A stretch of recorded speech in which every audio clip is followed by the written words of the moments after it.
didn't see it there. Look at the damage on the left front of Juan Montoya's Chevrolet. Coming off turn number 2, the car snapped loose, spun down to the bottom of the racetrack and into the wall, Darrell. Let's see if we can maybe has a soft tire here. No, I think it just gets out from under him. Cars are a little loose up off the corner over there. I don't believe it was a tire issue, Mike. I believe he just lost it. He was running roughly about the 16th position. Boy, Greg Biffle in that 16 right behind him when that happened. Close call. You see the tires blowing as the car slides down the racetrack, but I don't believe he had a tire down. Montoya has been one of the fastest cars here. Off the left front, Brian. On pit road. Over the last 4 tires right now. Let's look at it. Over this last week and a half. Would have been on the pole for the showdown. That qualifying got rained out. Had a chance to win that. Car been quick in practice, but tough luck in the race. Looking at the car, though, I believe if they can get that splitter fixed on the left front, the tires didn't hit the wall. The nose of the car up there did. I believe they can get this car fixed.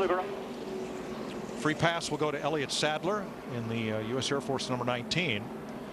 And for the first time in the Coke 600, we'll see the implementation of NASCAR's new double file restart rule and the new rule that allows lapped cars that do not pit.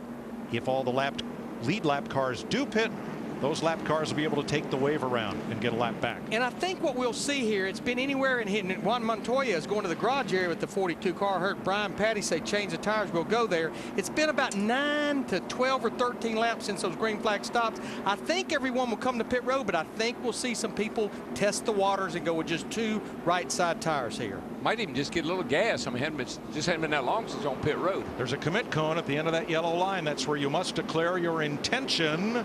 And a lot of those lead lap cars are coming in. Dick? Well, David Rudiman plans on taking 2 tires and a minor chassis adjustment in order to help him get through the middle of the corner better. Steve. Nick Jimmy Johnson saying the car in that short run was getting better. They'll make a chassis adjustment, and they're going to try to give him something to drink. Kristen. They talked about taking 4 for Kurt and a track bar adjustment. They changed their mind. No adjustment, 2 tires. Matt? Kyle Busch's team talking 2 tires. The 39 of Ryan Newman's team, they're going 2 tires as well. The leader will be Denny Hamlin. That was the first of the lead lap cars that chose not to pit, and I believe Hamlin was the only lead lap car not to make a stop here at lap 63. 56 cars up 6 spots. He took fuel only. Driver of the race so far, Paul Menard from 31st to 11th. There's Menard in that bright yellow number 98 as we get the green flag with 66 laps complete, 100 miles. Now Kurt Busch got beat at the start of this race because pole sitter Ryan Newman in the 39 chose the outside. Now Denny Hamlin in the 11 was on the bottom. Kurt Busch gets that run off of turn 2 that time.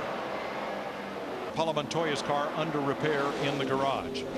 You know, one of the biggest movers, we talked about him earlier, Jamie McMurray in this one car started back in the 27th position. He has now cracked the top 10. Good run for him, but Steve, not so good for his teammate Montoya.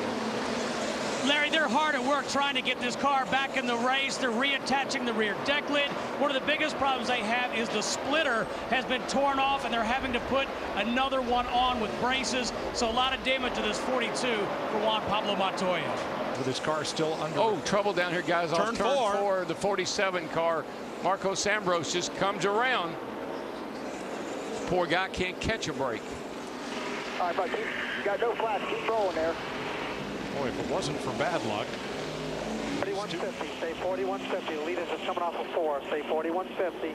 These 2 weeks would have nothing at all for him.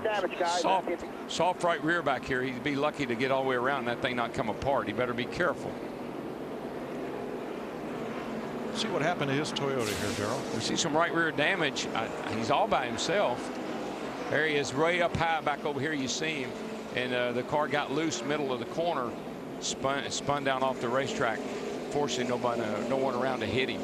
The discussion on their team radio was that taking the 2 tires did not work well for them, and there's the result. But I'm going to tell you who this is a pretty good break for. Pretty impressed with the way that car did. The 11 car, Denny Hamlin, because he did not pit the last time. He was about 10 laps from having to make a green flag stop. We see Marcos. He just gets loose. Car gets around on him. All that smoke's from staying in the gas, so it won't back up the hill into the wall. Pretty nice job of hanging on to her. Goodbye cone, but he did keep it out of the wall and otherwise out of harm's way. His pit is right there, and they said no, go around, and he did. I think this will even things out as we see the commit cone out there in the grass. I'm sure NASCAR will put it back in place before we go back racing. Pit road's open, but I think you'll see everyone take 4 tires this time. Dick Berggren. And David Rudiman indeed is going to take 4 tires. The car is tight in the center of the corner, which they blamed on the 2-tire stop last time around. Steve. Jimmy Johnson says that his car is tight in the center. He's having to wait on it to get in the gas. They've already made an air pressure adjustment. Now they make a chassis adjustment, Krista. The leader, the only change, air, want to put it back the way they had it to start this race. 4 tires this time for the 2. Matt? Crew Chief Mike Ford making small adjustments, keeping up with this racetrack. On the 11 of Denny Hamlin, this car a tick tight in the center. A little collision on pit road. Jeff Gordon, Clint Boyer, Joey Logano. Now the leader will be David Gilliland. Gilliland stopped a little earlier, stopped at lap 49. For some reason he decided to stay out. Here's Boyer pulling out right into the path of Jeff Gordon, and Joey Logano had to go to the grass to miss it.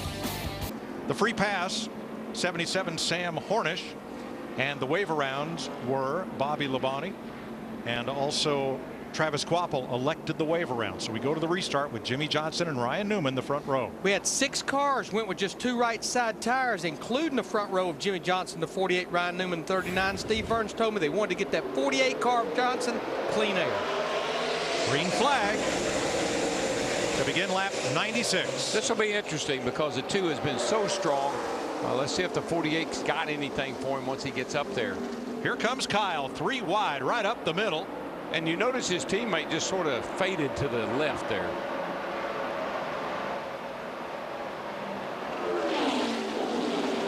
Goes Kurt Busch, turns that thing right to the bottom of the racetrack, side by side off turn 4. What I say, Larry, this is going to be an interesting experiment here. I just don't know if anybody's got anything for the 2 car right now. Whoa, that doesn't look good. Straight up the middle, Kyle Busch, Rudiman on the bottom, 00, Biffle up top. Man. And Kurt Busch was credited with leading that last lap. This one will go to Jimmy Johnson. This will be the 17th consecutive race at Charlotte Motor Speedway that Jimmy Johnson. Nice work, my man. New leader to 48. I believe that 18 car is coming though. I believe they got him fixed up.